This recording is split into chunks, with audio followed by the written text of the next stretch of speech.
What's up, guys? Rob right here, Lions.com. Let's talk some Thursday night football.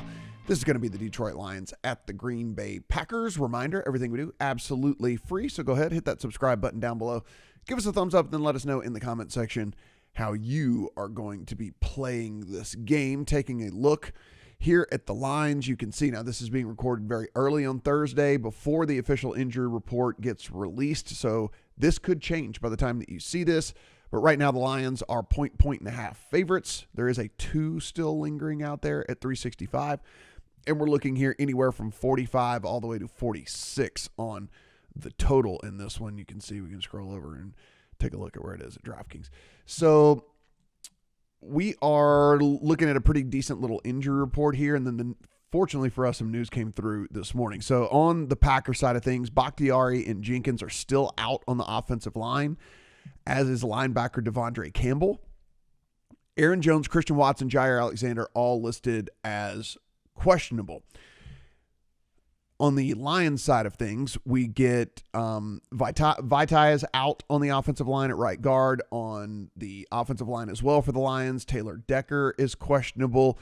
Jonah Jackson is questionable. And then running back David Montgomery questionable. On the defensive side, Kirby Joseph is questionable. Now, this is from Tom Pelissero, NFL Network, says that Packers running back Aaron Jones and wide receiver Christian Watson are expected to play tonight, though the team will be careful with their workload. Meanwhile, Lions running back David Montgomery and left tackle Taylor Decker aren't expected to play, but cornerback Emmanuel Mosley will make his season debut.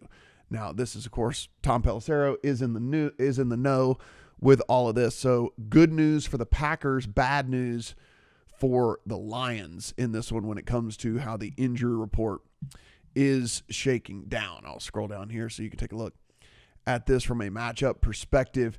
Pretty straightforward, right? I mean, you have an offense on the Lions side of things that is better than you would even think at passing the ball, not really great running the ball. And then on the other side, Green Bay so far this season, and this has a lot to do with the fact that Aaron Jones has been hurt for a couple of weeks, has been bad running the ball, and then a little bit better passing the ball too. Jordan Love has been kind of up and down if you've watched his performances so far in the short season. Small sample size, but he has been weirdly efficient when it's kind of known that he's going to pass. If you look at this chart that came out earlier this week, when there's a 70% likelihood of a team passing the ball, Jordan Love has actually been really efficient. So even when the defense knows he's going to pass, somehow he's been really good. And then in other aspects, he hasn't been near as good so far this year. And so we're trying to figure out what does all of this mean? Where is this going to end up for these teams? If you look at on the defensive side of the ball, an EPA per play allowed, you get a Lions team that's about middle of the pack so far this season.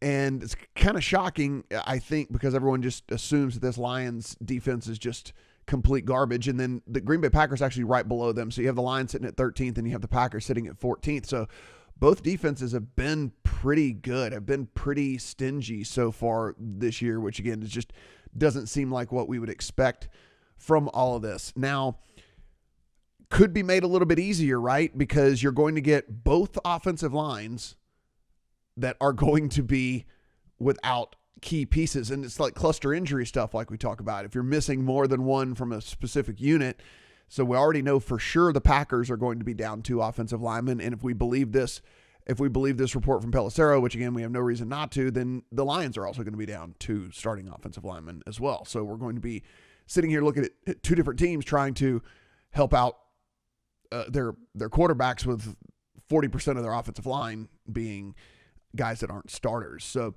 what does that equal for us from a game perspective? I think what this does, if we come back up here to this total, I'm going to put in an under, especially while we're sitting, there's still a 46 available out. There's a couple available out there, so we can get in on that. We've seen teams struggle in these Thursday night games as it is anyway. I don't really buy into they don't play as well on Thursday night, but there is at least some sort of true, real hypothesis behind it. Shorter week for people to prepare. You can't get your game plan in as well. And And then on top of that, like you're talking about both two teams that are coming in here that are a little bit banged up, right? And yes, Aaron Jones and Christian Watts are going to go again, according to this report, but they're going to be on snap counts. So I'm going to play an under here with both of these offensives struggling a little bit more due to the offensive line situation, due to some playmakers that aren't going to be out there as much on the Packers side of things. And then also, we're looking at two different defenses that weirdly enough have been much better so far this year. And you do get the Lions that get Mosley back for this game as well. So I wouldn't have thought it either, but when you dig in, yeah, I mean, they're in the upper half of the league in EPA per play allowed so far this year, or both of these defenses. So kind of right there grouped in with teams that you would consider to have pretty good defenses. I mean, like the Patriots and the Saints and the Bucks and stuff like that. So let's look for an under here in this one with these offensive lines banged up a little bit. Not going to be quite as efficient. From a spread perspective,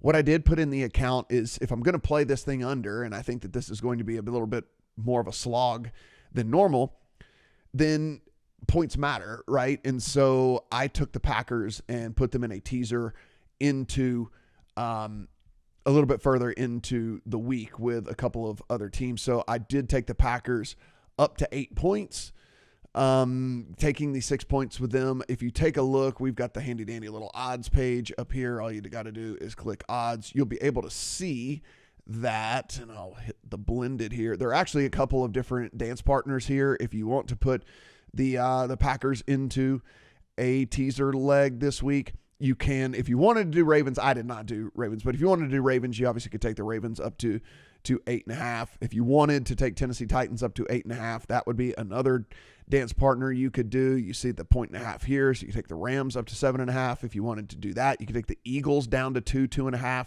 So again, there are just multiple different ways that you can get a teaser leg in this week with this being your first leg of it, with the Packers going to be up to 7.5.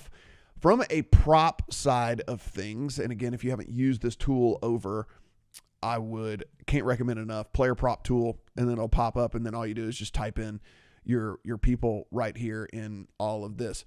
So if Christian Watson is only going to be used sparingly, which again is what Pelissero's saying, they're going to ease him back in, then if I think that they're going to have at least some success through the air, then I think we have to at least look at Dobbs maybe getting a bit of a discount here in this, because I think his number gets suppressed because of the fact that Christian Watson's going to be back. But if he's only going to be out there for a limited number of snaps, and we just kind of have to go off the information that we are getting, then I think the 37.5 is a fair number to come in and play Dobbs on the over.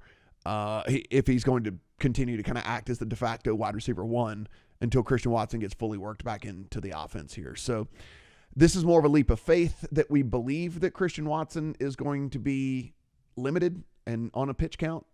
But I think it's a pretty decent one. Not putting this one in for a full stake here, because again, we're basing this off of kind of limited information, one person's report about him being on a snap count. But that's where we're at here with this one. But again, guys, not a ton, not forcing a lot in here, because there is so many question marks with everything. There's just, how are these guys going to play at all? How much are they going to play? What is that going to do to the offense? How's that making the offense going to look? And when we have to guess, right, let's just not force bets. Let's do what we want to do the best. I think this means a little bit more struggling from an offensive perspective. So let's keep this thing under. Let's play these Packers in a teaser leg, and then also let's just assume for a smaller stake that Dobbs has to continue acting as the wide receiver one there for the Packers. If you haven't done so already, this is the Discord right here on the homepage. It is absolutely free as well. Go ahead, sign up, go in and talk every single sport all year long. That too, absolutely free. Guys, good luck on all your bets here on Thursday Night Football.